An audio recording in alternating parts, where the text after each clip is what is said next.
சட்ட ஒரங்கு இது முன்னாடி இருந்த ஆட்சியோட இப்போ சிறப்பாக இருக்கு. அதான் அன்னைக்கே தெளிவாக சொல்லிட்டல. பார்த்தீங்களா?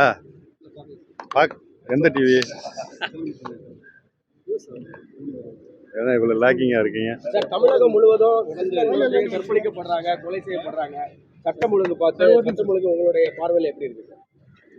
ஒரு சிறுமிகள் வன்கொடுமை செய்து இறந்து போறாங்க. இது கண்டிப்பா நடந்துருக்கு. மதுராந்தகம், பல்லாவரம் கண்டிப்பா நடந்துருக்கு. சட்டம் ஒழுங்கு எப்படி இருக்கு பாக்குறீங்க? சட்ட ஒரங்கு இது முன்னாடி இருந்த ஆட்சியோட இப்போ சிறப்பாக இருக்கு. முதலமைச்சர் சிறப்பாக செஞ்சு விட்டோம். ஓகே. நன்றி. விருப்பம் அதான் அன்னைக்கே தெளிவாக சொல்லிட்டல. பார்த்தீங்களா? எந்த டிவி? ஏன்னா இவ்வளோ லேக்கிங்காக இருக்கீங்க. சார், தமிழகம் முழுவதும் கற்பழிக்கப்படுறாங்க, கொலை செய்யப்படுறாங்க. சட்டம் ஒழுங்கு பார்த்து சட்டம் ஒழுங்கு உங்களுடைய பார்வையில் எப்படி இருக்கு சார்? ஒரு சிறுமிகள் வன்கொடுமை செய்து இறந்து போறாங்க. இது கண்டிப்பா நடந்துருக்கு. மதுராந்தகம், பல்லாவரம் கண்டிப்பா நடந்துருக்கு. சட்டம் ஒழுங்கு எப்படி இருக்கு பாக்குறீங்க? சட்ட ஒரங்கு இது முன்னாடி இருந்த ஆட்சியோட இப்போ சிறப்பாக இருக்கு.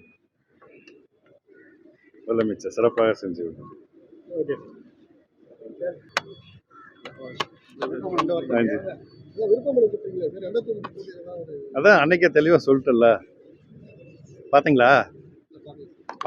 எந்த டிவி? ஏன்னா இவ்வளோ லேக்கிங்காக இருக்கீங்க. சார், தமிழகம் முழுவதும் கற்பழிக்கப்படுறாங்க, கொலை செய்யப்படுறாங்க. சட்டம் ஒழுங்கு பார்த்து சட்டம் ஒழுங்கு உங்களுடைய பார்வையில் எப்படி இருக்கு சார்? ஒரு சிறுமிகள் வன்கொடுமை செய்து இறந்து போறாங்க. இது கண்டிப்பா நடந்துருக்கு. மதுராந்தகம், பல்லாவரம் கண்டிப்பா நடந்துருக்கு. சட்டம் ஒழுங்கு எப்படி இருக்கு பாக்குறீங்க?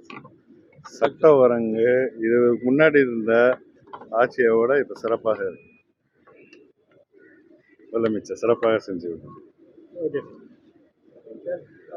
சட்ட ஒரங்கு இது முன்னாடி இருந்த ஆட்சியோட இப்போ சிறப்பாக இருக்கு. முதலமைச்சர் சிறப்பாக செஞ்சு விட்டோம். ஓகே. நன்றி. விருப்பம் அதான் அன்னைக்கே தெளிவாக சொல்லிட்டல. பார்த்தீங்களா? எந்த டிவி? ஏன்னா இவ்வளோ லேக்கிங்காக இருக்கீங்க. சார், தமிழகம் முழுவதும் கற்பழிக்கப்படுறாங்க, கொலை செய்யப்படுறாங்க. சட்டம் ஒழுங்கு பார்த்து சட்டம் ஒழுங்கு உங்களுடைய பார்வையில் எப்படி இருக்கு சார்? ஒரு சிறுமிகள் வன்கொடுமை செய்து இறந்து போறாங்க. இது கண்டிப்பா நடந்துருக்கு. மதுராந்தகம், பல்லாவரம் கண்டிப்பா நடந்துருக்கு. சட்டம் ஒழுங்கு எப்படி இருக்கு பாக்குறீங்க? சட்ட ஒரங்கு இது முன்னாடி இருந்த ஆட்சியோட இப்போ சிறப்பாக இருக்கு. முதலமைச்சர் சிறப்பாக செஞ்சு விட்டோம். ஓகே.